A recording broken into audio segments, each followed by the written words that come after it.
Hi Cummins. Hello Cummins sir. Sir மரியாதை கொடுத்து மரியாதை வாங்கணும். நிலமா அப்படி இருக்கு. எல்லா கமெண்ட்ஸ் சொல்லியிருந்தா தான் எல்லா டீம் போட்டு பொழந்துட்டு இருக்கேன். எப்படி சைலண்ட். சரி இப்போ என்ன இந்த பக்கம்? சரி ஒரு சில விஷயமா பேசிட்டு போயிடலாம் தான். ஒரு டீமு ஃபாஸ்டஸ்ட் ரன்னர் எத்தனை பால் அடித்தாங்க? அது ஒரு 6 ஓவர். 6 ஓவர் ஆச்சா? இந்த 5 ஓவரில் வச்சுக்கோ சும்மா. அப்புறம் பவர் பிளேக்குள்ளே எத்தனை அடிச்சிருக்காங்க? ஒரு 100 105. 100 105 நல்லா இல்லைப்பா. 125 இந்த வச்சுக்கோ. சரி விடு. இந்த 10 ஓவருக்குள்ளே எத்தனை படிச்சிருக்காங்க? நீங்கள் தான் கொஞ்ச நாளைக்கு முன்னாடி 148 அடிச்சிருந்தீங்க. நான் தான் அடித்தேனா? ஞாபகம் மறதியில் இந்த வாட்டி ஒரு 6 ரன் சேர்த்து அடிச்சிட்டேன். இந்த 154 வச்சுக்கோ. ஐயா 10 ஓவர் தான் முடிஞ்சிருக்கு. அதுக்குள்ளே எத்தனை ஐயா? 250க்கு மேலே யார் அடிச்சிருக்கிறா? அது இந்த சீசன் ஒரு சிலர் அடிச்சிருக்காங்க. நீங்கள் தான் ஆல்ரெடி 2 அடிச்சு வச்சுருக்கீங்க. 2 10 இந்த 3 வச்சுக்கோ. வச்சுக்கோ. அப்புறம் இந்த இதெல்லாம் வெயிட்டிங் லிஸ்ட்டில் இருக்க ரெக்கார்ட் எப்படி இன்னொன்று வரும் வச்சுக்கோ. சரி அப்போ தாங்க கப்பும் நீங்களே. எனக்கு கப்புலாம் முக்கியம் இல்லைப்பா. அப்புறம் அது காவியாக தான் முக்கியம். ஆல் இந்தியா ஸ்போர்ட்ஸ் நேயர்களே அனைவருக்கும் வணக்கம். IPL 2024 இன்னைக்கு டெல்லி வர்சஸ் சன்ரைசர்ஸ் மேட்ச் பார்த்துருப்பீங்க. ஒரு டீம் வந்து பாயிண்ட்ஸ் டேபிளுக்காக ஆடுவாங்க, இல்லைனா எப்படியாவது ஃபைனல் போயிட்டு கப் அடிக்கணும்னு ஆடுவாங்க. ஆனால் இந்த டீம் மட்டும்தான் இருக்கிற ரெக்கார்ட் எல்லாத்தையும் உடைக்கணுன்றதுக்காக ஆடி நிற்கிறாங்க. ஆரம்பத்துலேருந்து வந்து பார்த்தோம் இப்போ வரைக்குமே 250 ரன் அடிக்கிறதுன்றது அவ்வளோ ஈஸியான விஷயமே கிடையாது. ஆனால் இந்த டீம் வந்தால் அப்படி சொல்லும் பொதுவாக சொல்லாதீங்க. ஆனால் இந்த டீம் வந்தால் கன்ஃபார்ம் 250 தான்ன்ற மைண்ட் செட்டில் ஆகிட்டு இருக்காங்க. ஏன்னா 3 250 பார்த்துட்டு இந்த டீம்லேருந்து ரெக்கார்டு மேலே ரெக்கார்டு. என்ன மைண்ட் செட்டில் இருக்காங்க கமெண்ட்ஸு? பாதி சீசன் தானே முடிஞ்சிருக்கு. இன்னும் அவங்களுக்கு மும்பை கூட மேட்ச் இருக்கு, சென்னை சூப்பர் கிங் கூட மேட்ச் இருக்கு, RCB கூடயும் மேட்ச் இருக்கு. அப்போ நிறைய ரெக்கார்டு தொடர்ந்து இருக்கு. அப்போ ஓகே சூப்பர். அதான் எனக்கு எப்பா உண்மையாக சான்ஸே கிடையாது. ஒரு டைம்லாம் சன்ரைசர் மேட்ச் நடக்கும்போது சன்ரைசர் மேட்ச் தானே போடா அப்படின்ற மாதிரி இருக்கும். இப்போலாம் சன்ரைசர் மேட்ச் நடந்தாலும் ஹைலைட்ஸ் பார்க்குற ஃபீல் நல்லா இருக்கும் அப்படின்ற மாதிரி இருக்குது. டாஸ் போட போனாலும் பயப்படுறாங்களா? எங்களுக்கு கொடுத்துருங்க பேட்டிங், நாங்கள் எடுத்துக்கிறோம், நாங்கள் பவுலிங் போடுறோம், செகண்ட் ஆஃப் நீங்கள் பண்ணுங்க அப்படின்னு சொல்லிட்டு. ஏன்னா அந்த டார்கெட் அடிக்க முடியாது அப்படின்றாங்க. பரவாயில்லப்பா, ஒரு பயத்தை கிரியேட் பண்ணி வச்சிருக்காங்கப்பா. பயங்கரமான பயத்தை கிரியேட் பண்ணி வச்சிருக்காங்க. அது இல்லாமல் இப்போ டிராவிஸ் ஹெட் கம்மின்ஸ்லாம் ஆடுறதா பார்த்தா இன்னும் வேர்ல்டு கப்பில் வந்து எப்படி அடிக்க போகிறாங்கிற மாதிரி பயமா இருக்கு. ஆஸ்திரேலியன் டீம்ஸ் எல்லாமே செம்ம ஃபார்மில் இருக்காங்க. நீங்கள் வெறும் டிராவிஸ் செட்டு கமெண்ட்ஸ் மட்டும் பார்த்துட்டு இந்த சைட் டிசியில் ஆடினாலே மெக்கருக்கு அவர் பார்த்தீங்கன்னா 3 இன்னிங்ஸ் ஆடிருக்கிறது வரைக்கும் 250. அவரையும் மறந்துடாதீங்க. அதுவும் அடி பயங்கரமாக உள்ளது அவருதும். அப்போ வேர்ல்டு கப் என்ன ஆஸ்திரேலியாவுக்கு தானா? இல்லை, இந்த டைம் எல்லாருமே பெரிய ஃபைட்டு கொடுப்பாங்க. நம்புவோம். இந்தியா கொடுப்பாங்களா? கொடுப்பாங்கண்ணே. இந்த மேட்ச் கூட வாங்க. SRH டெல்லி கேபிட்டல்ஸ் மேட்ச் போறதுக்கு முன்னாடி நான் வந்து ஒரு பெட் கட்டியிருந்தேன். ஆமா கட்டியிருந்தேன். அதாவது நான் ஒரே வார்த்தை கேட்டேன், தம்பி என்னடா இன்னைக்கு DC வர்சஸ் SRH நடக்க போகுது, என்ன பிளான் அப்படின்னு கேட்டேன். எப்பயுமே இந்த பெட் கட்டி நாங்கள் போவோம், நாங்கள் எங்களுக்குள்ள பெட் கட்டிப்போம். ஓகேன்னு சொல்லி இன்னைக்கு நிபந்தனைகள் அடிப்படையில் தம்பி வந்து தோத்துட்டாரு. யார் மேலே கட்டினவங்க எல்லாரும் தெரியும், DC மேலே தான் கட்டினாரு. ஏன்டா SRH ஆடுற இன்னிங்ஸை பார்த்தா ஆஸ்திரேலியன் டீமே 11 போட்டு வந்தாலும் கஷ்டப்படுறன்ற மாதிரி தான் இருந்தது. DC போட மேட்ச் GT 100க்குள்ள சுருட்டுனாங்களா? அந்த தைரியத்தில் அது வந்து GT ஓகேவா, இது வந்து SRH. சரி, எனக்கு மேட்ச் போயிட்டு இருந்துச்சு. என் ஃப்ரெண்டு கால் பண்ணா. நான் இப்போ ஆஃபீஸ் வந்துட்டு இருந்தேன். ஃப்ரெண்டு கால் பண்ணி மச்சான் 100ன்னு போயிட்டாங்கடா அப்படின்னு. என்னடா 20 ஓவர்லையான்னு கேட்டேன். அடா நீ வேற ஏன்டா 5 ஓவர்லையா அடிச்சிட்டாங்க. எனக்கே உண்மையான இப்படி பார்த்துட்டு இருக்கேன் நான். ஏன்னா முதல் ஓவரில் 19, 2வது ஓவரில் 21, 3வது ஓவரில் 23, 5 ஓவருக்குள்ள 20 தான் அடிச்சிட்டு இருக்காங்க. நான் அப்படியே உட்காந்துருக்கேன். டேய் என்னடா உங்களுக்கு பண்ணணும் எனக்கு புரியல. அதுவே நல்லா போடுற பவுலர்ஸ் தான் DCயில் இருக்கவங்கலாம். வாட்டர் டே ஐயோ நீ மறக்க மாட்டாங்க அவங்களாம். எனக்கு தெரியல. SRH ஒரு பயம் கிரேட் பண்ணிட்டாங்கப்பா. டிராவிஸ் ஹெட்னு எந்த ஒரு பயமோ பதட்டமோ கிடையாது, பொழந்து கட்டிட்டு இருக்காரு. ரியல் இம்பாக்ட் பிளேயர் அவர் தான் நினைக்கிறேன் பொறுத்த வரைக்கும். சரியான போட்டு பொழந்துக்கிட்டு இருக்காரு. அப்படியே உட்காந்துக்கிறாரு. பழைய SRH தான் இன்னும் மயங்க் அகர்வால் வச்சு ட்ரை பண்ணிட்டு இருப்பாங்க. அதனால தான் 3 மேட்ச் போதும் மயங்க் அகர்வால். ஆக்சுவலாக வந்து இந்த 3 ரெக்கார்டுமே மயங்க் அகர்வால் போனதுக்கு அப்புறம் தான் வந்திருக்கு, மறந்துடாதீங்க. அதனால பெட்டர் தான். அதான் ஆல்சோ அபிஷேக் சர்மாவோட சப்போர்ட் சூப்பரா இருக்குன்னு. ஆனா இந்த மார்க்ரமும் கிளாஸனும் மட்டும் அவுட் ஆகாம இருந்தா இன்னைக்கு 300 இன்னைக்கு 300 தான் கான்ஃபிடன்ட் இல்ல. அதே சமயத்துல 100 அப்படின்னா 400 போயிருப்பாங்க போல. அவ்வளோ அது இருக்கு. அதான் சொன்ன, நீ சொன்ன மாதிரி தான் நிதிஷ். 7 மேட்ச் தான் முடிஞ்சிருக்கு, இன்னும் 7 மேட்ச் இருக்குது. எனக்கு இங்கே தான் ஒரு கோவம் வருது சென்னை சூப்பர் கிங் மேலே. ஏன் ரச்சின் ரவீந்திரா போனாங்க, டேரன் மிச்சல் போனாங்க, பேசாம டிராவிஸ் ஹெட் அந்த அமௌண்ட்டுக்கு தூக்கி போனோம். ஆனால் கடைசி வரைக்கும் போகல. டிராவிஸ் ஹெட் தூக்கிருக்கலாம். ரச்சின் ரவீந்திரா 1.5 போட்டோமா, டேரன் மிச்சல் 14 போட்டோமா, இந்த 2 அமௌண்ட் சேர்த்து நீங்கள் டிராவிஸ் ஹெட்டை தூக்கிருக்கலாங்க. தூக்கி இருந்தாலும் உட்கார தானே வச்சிருப்பாங்க பெஞ்சில்.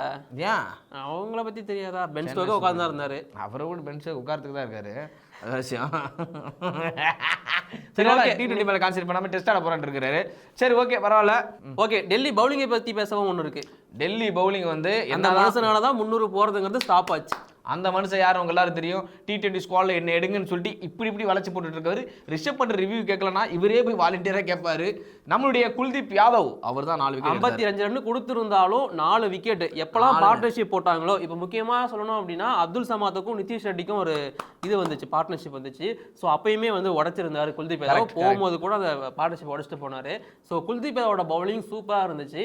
இது வரைக்கும் டாட் பாலா போட்டுருந்த கலீல் அகமதுக்கு இந்த நிலைமையாகிற மாதிரி விழுந்துச்சு அடி. அதேதான். எனக்கு என்னன்னா போன மேட்ச் இஷாந்த் சர்மா வச்சிருந்தாங்க, ஆண்ட்ரிக் நேர் பைய உட்கார வச்சிருந்தாங்க. இந்த மேட்ச் கூட்டு வந்தாங்க உள்ள, புரியல ரன் கொடுக்க ஆளு. இஷாந்த் சர்மா ஏன் ஆள் எனக்கு அதான் புரியல. தெரியல. இஷாந்த் சர்மா ஆடாத விடுங்க, நோக்கியா தான் அவ்வளவு ரன் கொடுக்குறான்னு தெரியுது இல்ல, அப்புறம் ஏன் அவரை கூட்டு வரணும்? அதான் கொடுக்கணும், எக்ஸ்ட்ரா கொடுத்து வச்சிங்க அப்படின்ற மாதிரி.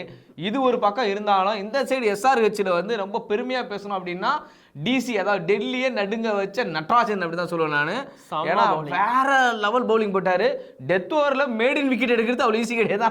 3 விக்கெட் எடுத்திருந்தாரு. அதாவது எல்லாருமே அடிக்கணும் சுத்தணும்னு நினைச்சிட்டு இருக்கப்போ ஃபர்ஸ்ட் 2 ஓவர்ல வெறும் 8 ரன் மட்டும் தான் கொடுத்திருந்தாரு. அடுத்த ஓவர்ல வந்து ஒரு 11 ரன் கொடுத்திருந்தாரு, ஒரு விக்கெட் எடுத்திருந்தாரு. கடைசி ஓவர்ல 3 விக்கெட் கிட்டத்தட்ட 19வது ஓவர் அது. அதுல வந்து 3 விக்கெட் எடுத்து மேடின் விக்கெட் பண்ணியிருந்தாரு. அவ்வளவு ஈஸி கிடையாது. சூப்பரா போட்டிருந்தாரு நடராஜன். நிதிஷ் ஒரு பையன் ஆடி இருந்தாரு. நிதிஷ் நம்ம சைடுல நிதிஷ் இருக்கான். பேர் வச்சாலே ஃபயர் தான். சிட்டின் பிளேயர் இல்லையா? சிட்டின்னு ஒரு படம் வந்திருக்கு, எந்திர தலைவரோட பேர் அது அப்படி நினச்சிக்கலாம். சொல்லுங்க அவரை பத்தி. யார்? ரஜினி பத்தியா? நிதிஷை பத்தி. நிதிஷ் வந்து நல்ல ஆங்கர், என் கூட வந்து ஜாலியாக வந்து ஷோ பண்ணிருக்க. நிதிஷ்குமார் ரெட்டி அவர் ஆக்சுவலாக வந்து அவர் ரொம்ப நிறைய இம்பாக்ட் ஏற்படுத்துறாரு அந்த மேட்ச்சில். ஸோ அவரும் ஒரு இம்பார்ட்டன்ட் நிங்ஸ் தான் அவரோட சைட்லேருந்து வந்துச்சு. எனக்கு SRH வந்து நிறைய பேர் பாராட்டுதான் தோணுது. ஆனால் எல்லாத்தையும் தாண்டி பேட் கமின்ஸ் அந்த ஒரு மனுஷனோட கேப்டன்சி எக்ஸலண்ட்டாக இருக்குது. பவுலிங் வந்து ஆனால் ஒரு விஷயம் நான் சொல்லணும்னு ஆசைப்படுறேன் நிதிஷ், என்ன தான் வந்து SRH வந்து 250+ அடித்தாலுமே பவுலிங் சைடு ரொம்ப வீக்காக இருக்காங்களோன்னு எனக்கு தோணுது. ஏன்னா வந்து எப்படி பார்த்தாலும் ஆப்போனன்ட் டப்பா டப்பான்னு அடிக்க ஆரம்பிச்சிட்டாங்க. பட் கம்பேர் டு இதுக்கு முன்னாடி மேட்சஸ் எஸ், அதாவது மும்பை இந்தியன்ஸ் கிட்ட 240 கொடுத்துருந்தாங்க, RCB கிட்ட 260. RCBலாம் 262 அடிச்சதே ஆச்சரியம் அன்னைக்கு. அது திரும்பி 260 அடிச்சு இன்னும் ஆச்சரியம் தான். அந்த பேரை எடுத்துட்டேன். ஓகே, அப்படிதான் பவுலிங் விட்டு இருந்துச்சு. பட் இன்னைக்கு வழக்கத்துக்கு மாற கொஞ்சம் நல்லா பண்ணியிருந்தாங்க. நிதிஷ்குமார் ரெட்டி நல்லா போட்டிருந்தாரு, நட்ராஜன் வந்து 4 விக்கெட் எடுத்திருந்தாரு, புவனேஸ்வர் குமார் கொஞ்சம் மார்க்கண்டே தான் இம்பாக்ட் ஏற்படுத்தினாரு. மார்க்கண்டே பெரிய இம்பாக்ட் ஏற்படுத்தினாரு. ஒரு மாதிரி பயங்கரமா ஆல்மோஸ்ட் சூப்பரா போட்டுருந்தாரு. இந்த சைடு டிசியோட கேப்டன் ரிஷப் பண்டோட நாக் நல்லா இருந்துச்சு. மக்கருக்கு சொன்னாங்க பரவாயில்ல, அவர் தான் ஃபினிஷ் பண்ணாரு ஓரளவுக்கு, வேற யாருமே ஆடல. அதாவது இங்க வந்து ரிகவரி ரேட் வந்து 20 கிட்ட போயிட்டு இருக்கு. தலைவன் பொறுமையா ஆடிட்டு இருக்கா. வேர்ல்டு கப் இல்ல எனக்கு புரியல. வேர்ல்டு கப் அதாவது ஃபைட் பண்ணி தோக்கலானே, இப்படி விட்டு கொடுக்க வேணானே, அவ்வளோதான். ஆனால் எனக்கு ஒரு விஷயம் ரொம்ப பிடிச்சிருந்து நிதிஷ். நீங்கள் வந்து DC vs SRHன்னு பார்க்குறீங்க, நான் அப்படி பார்க்கவே இல்லை. நான் பார்த்தேன்னா Ricky Ponting versus Pat Cummins தான் பார்த்தேன். அதான் இந்த சைடு 2 பேருமே வந்து வேர்ல்டு கப் ஜெயிச்சு கொடுத்தவங்க ஆஸ்திரேலியாக்காக. ஸோ இந்த பேட்டில் எப்படி இருக்க போகுது, ஏன்னா இவரோட மூவ் எப்படி இருக்கும் இவரோட மூவ் எப்படி இருக்குன்னு பார்த்தேன். திரும்ப எகைன் சொல்கிறேங்க, பேட் கமெண்ட்ஸ் கலக்குறாரு. நீங்கள் எழுதி வச்சிங்க, உண்மையாகவே எல்லாரும் சைலண்ட் ஆகிறாரு அவர். இது ரிக்கி பாண்டிங்குமே ஆகிட்டாருன்னு தான் சொல்லுவேன். இன்னைக்கு சரியா இருக்குல்ல அவரோட கேப்டன்சி. RCB கூட இன்னும் மேட்ச் இருக்கு, சைலண்ட் ஆகும். டேய் ஆல்ரெடி RCB சைலண்ட் ஆகி தானே உட்காந்துருக்குறாங்க. நாளைக்கு யார் மேட்ச் தெரியுமா? RCB மேட்ச் நாளைக்கு இருக்கு. யாரு கூட? KKR கூட. அவ்வளோதான், கூட கொடுப்பாங்களே. ஏன்? ரன்னு தான் ஏற்கனவே ரெக்கார்டு உடையன்னு நினைக்கிறேன். ரெக்கார்டு உடைய வாய்ப்பு இருக்குன்னு நினைக்கிறேன். RCB அடிப்பாங்க. இல்லை 49 அவுட் ஆனாங்கல்ல, மேபி இந்த 39 போயிட்டு இதை வேற டச் பண்ணி பாருங்க. நாளைக்கு RCB அடிக்குது. RCB அடிக்குதா தெரியல, ஆனால் ஆப்பனன்ட் KKR அடிக்கும் உங்களை போட்டு கன்ஃபார்மாக.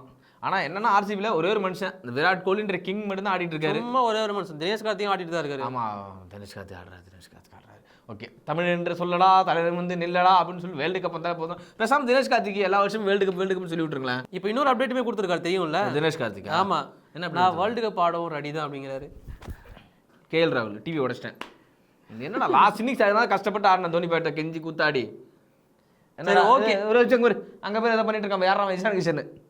அவர் சரி என்னடாச்சு சஞ்சு நீங்க யாரை பத்தி வேணா பேசுறீங்க. நாளைக்கு RCB அடிக்குது. பெட்டு திரும்ப உனக்கு அடிக்கலன்னா அடிவாங்க. பெட்டு திரும்ப உனக்கு வச்சுக்கலாமா? ஆமா, பெட்டு தான். ஓகே, ஸோ நாளைக்கு மேட்சை பாருங்க, மறந்துடாதீங்க. RCB கூட எகைன் எங்களுக்கு ஒரு மேட்ச் இருக்கு, அந்த மேட்ச்ல இருக்கு எல்லாருக்கும். வரேன். சரி, முடிச்சுட்டு போயிடலாமா? டேய் 7 மேட்ச் தானே விளாண்டுருக்கேன், இன்னும் 7 மேட்ச் இருக்கு, இன்னும் எவ்வளோ ரெக்கார்ட் பேலன்ஸ் இருக்குன்னு பார்த்து வரேன். Okay bye. என்னப்பா அது IPL 350 அடிக்க முடியாதா? 400 அடிக்கிறவா?